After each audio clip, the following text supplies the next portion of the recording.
Yeah, so I believe that the German democracy is Machiavellian because when you have to, or as an individual, when you absolutely ought to or should be a part of a faction in the society in order to be able to enjoy the fruits of liberty, then that is by definition a Machiavellian structure. So it's like when you're not a part of a faction, then you get no liberty as a person, as an individual. Now, that I cannot, because of that, I cannot really consider the German democracy as a real democracy, and I consider it as a Planktonian democracy. Because planktons, they tend to group themselves into huge chunks of individuals, and then they coexist together. And that is basically that has translated into socialism. So in Germany, you have to be a socialist in order to be able to survive as a human being, and that translates very easily to a Machiavellian structure because that gives rise to um, Machiavellian ideas of attaining power and maintaining power.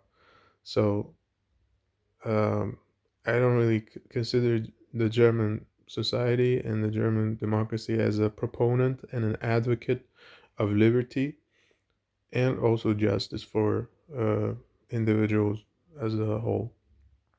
So I do like, I think right now in this time point, we have somehow reached a place where there might be an abolition of capitalism, but until now and until here, I would have been a capitalist because freedom is something that you build, and it is built by deeds and your products.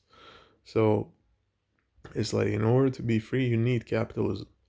But it's like the German in Germany, there's not really that much, not a high level of.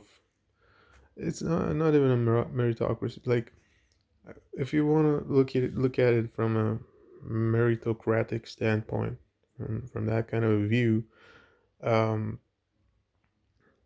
they are not really that good.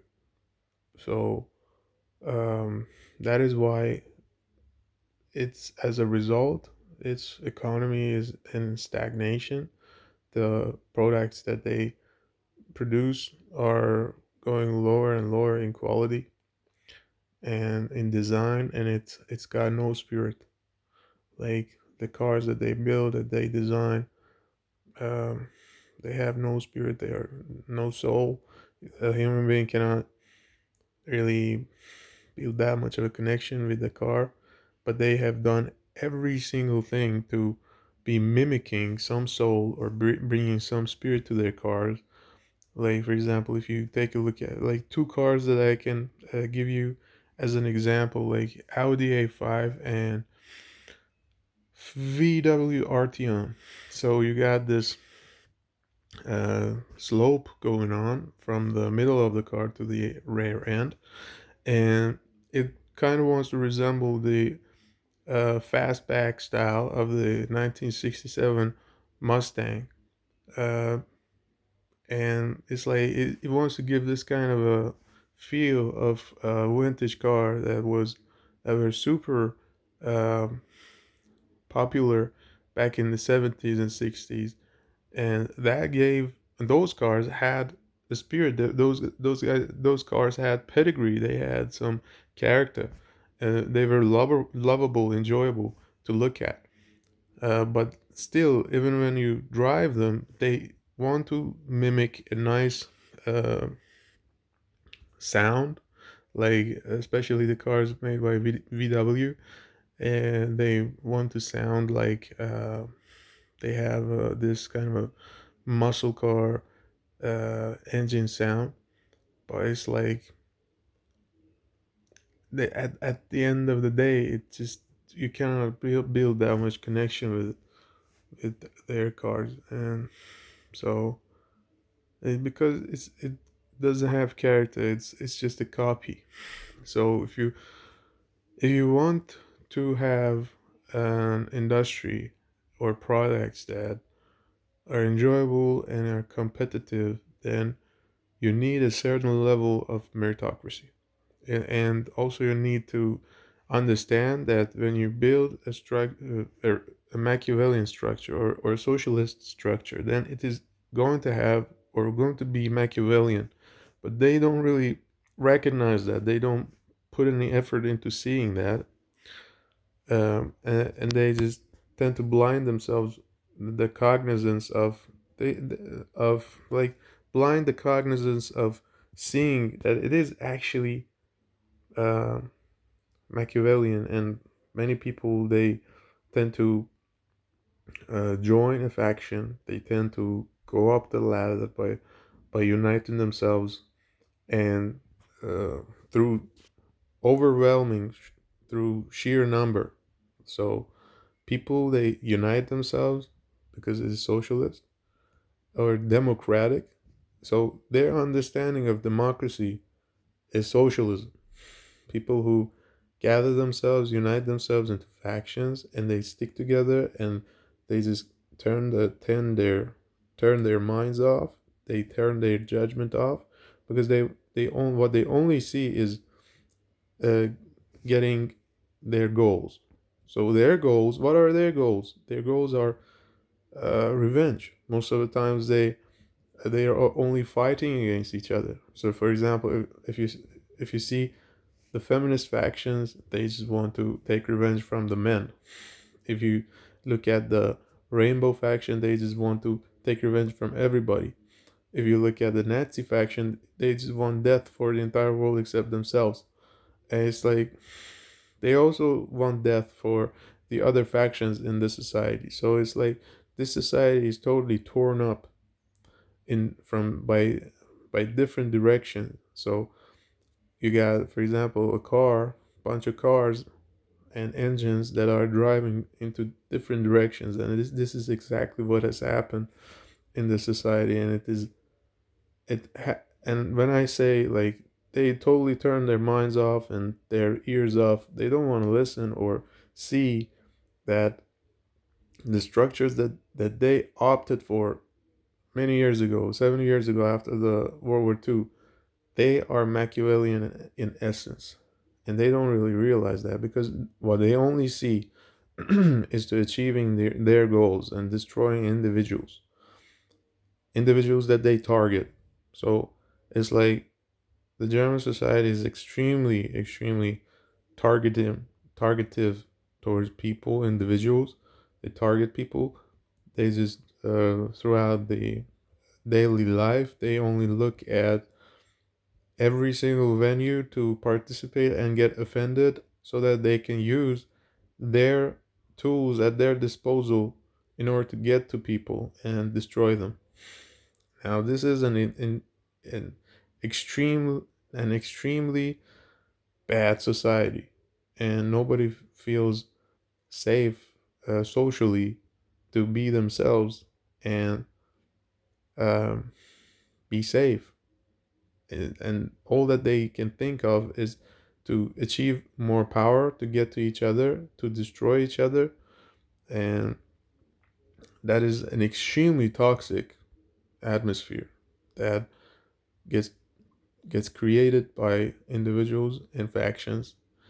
Now, if they only were able to see that the socialistic structure that they're building, is Machiavellian in essence, and they need to uh, maintain some level of human individual democratic values for individuals. If they could maintain some of the democratic values for individuals, we would have not been at this place right now, because every single faction they are representing uh massively different ideas, and they just want they want extremely different things.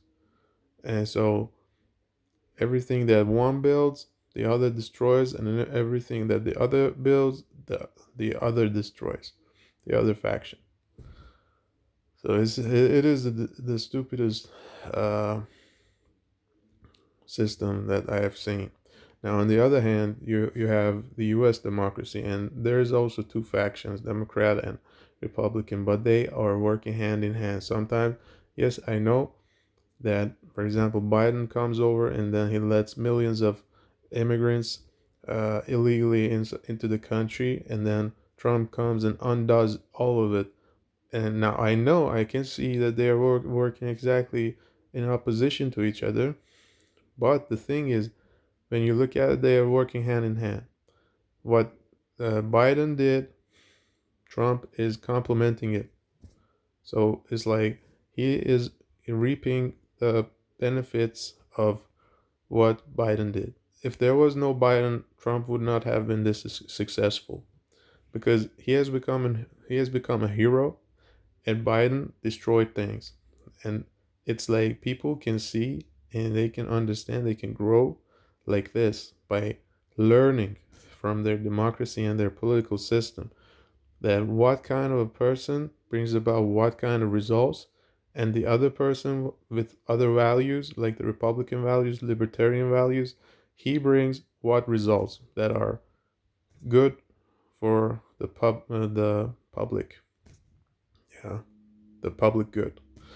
So it's like, but in Germany you have different factions, you have many different uh, groups that people can join, and each and every one of them at every single second they do, and they pursue many different policies, and so it's like they haven't united themselves.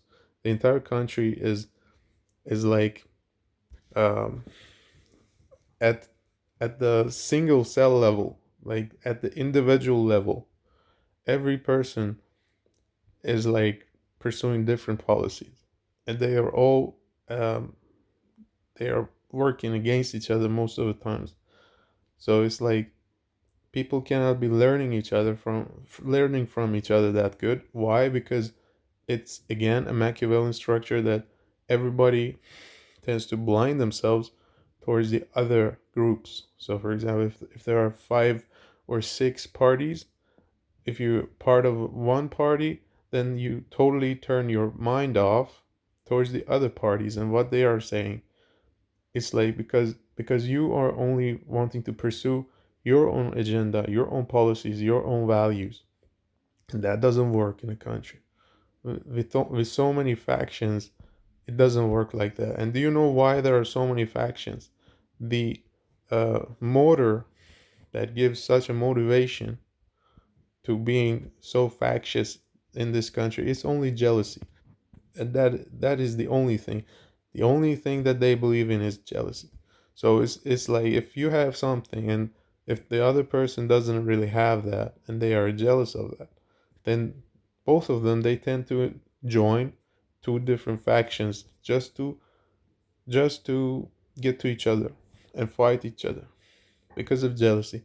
Now that is an extremely difficult scenario for a country because it tends to divide it at single cell level. Like if you look at a body if you look at a society as a body, then it's like every single cell, instead of working together for a united aim and goal, each single cell is working for itself, for its own aim, for its own goal, for its own agenda.